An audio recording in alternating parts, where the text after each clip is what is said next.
Right, so very warm welcome back.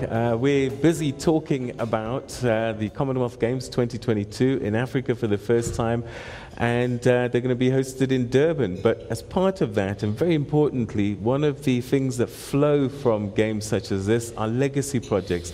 And the one we're talking about today is Nation of Champions, and we just started to get an inkling of what that is about and the vision behind it just before the break. Essentially, you've got this portal that people will be able to sign into, and there'll be a lot of resources that you'll be able to access at one place. Because at the moment, you know, you've got to go to the NYDA for this, go to the bank for that, go to another place for education, and now you've got this portal where you sign in and you'll find all these people, plus mentors, plus peers, to share and grow young people to become the entrepreneurs of the future. So we'll get more on that as we unpack that, but I want to hear from our two other guests on the panel and then start to hear your questions at home and also from our guests here. So let's go to you, MEC Maile.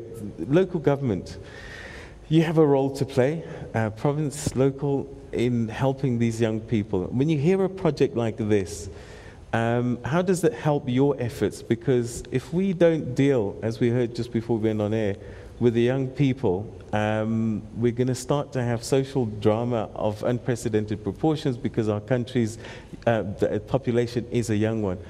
How is local government, provincial government embracing ideas such as this? Thanks, Peter. Maybe I should start by congratulating Durban for winning the rights to host the 2022 Commonwealth Games. As the different spheres of government, we've got different initiatives and programs, and all of them are aimed at taking forward the objectives of the National Development Plan.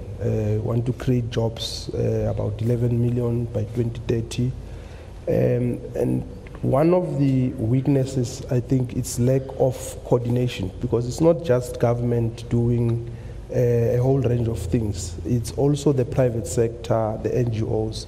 That's why we got excited when we were invited to participate in this initiative, because it speaks to what we are seized with on a daily basis. We have launched a program called Tshepo 500,000, which is about giving hope to 500,000 young people. And I think Madoda wants to recruit 1 million. I think Madoda wants to recruit about 1 million young people. So by 2019, as Gauteng, we will contribute 500,000 to his program, young people. But these young people will be doing a whole range of things. There will be skills for them. There will be entrepreneurship opportunities for them. They will also be placed in different companies and different projects that are there. They will also help us with volunteering and all that.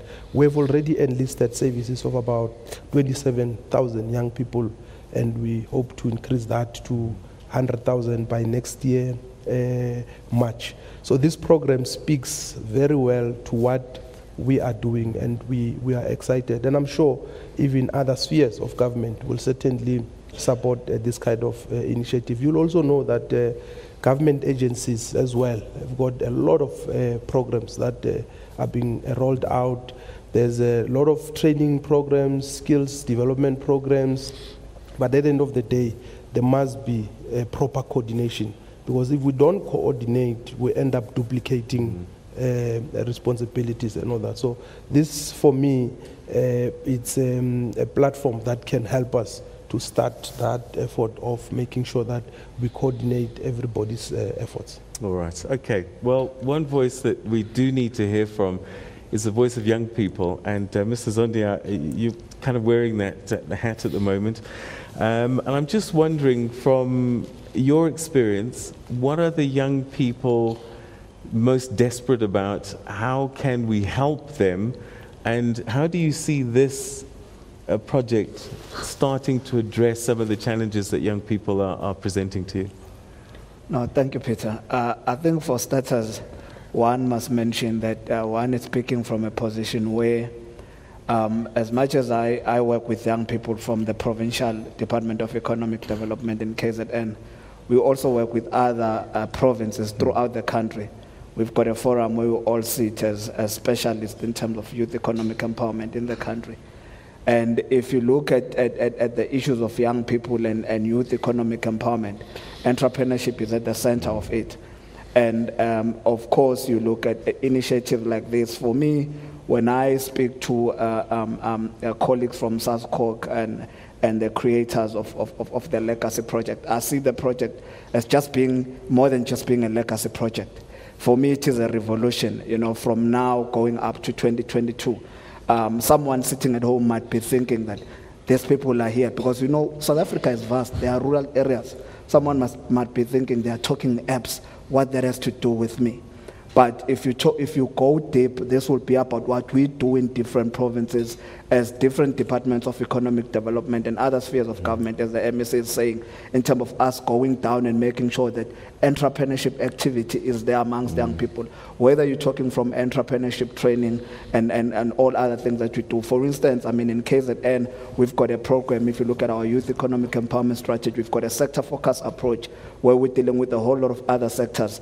I mean, right now we're talking big on things like maritime. We're talking maritime sport.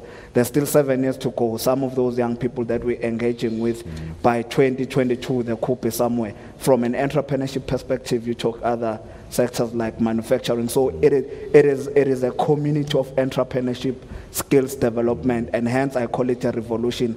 And it is handsomely working with what we are doing as government, but not only in KZN, but as government nationally, what we are doing as a forum, as a national forum, as different governments of economic development, and mandated with the issue of pushing youth economic empowerment.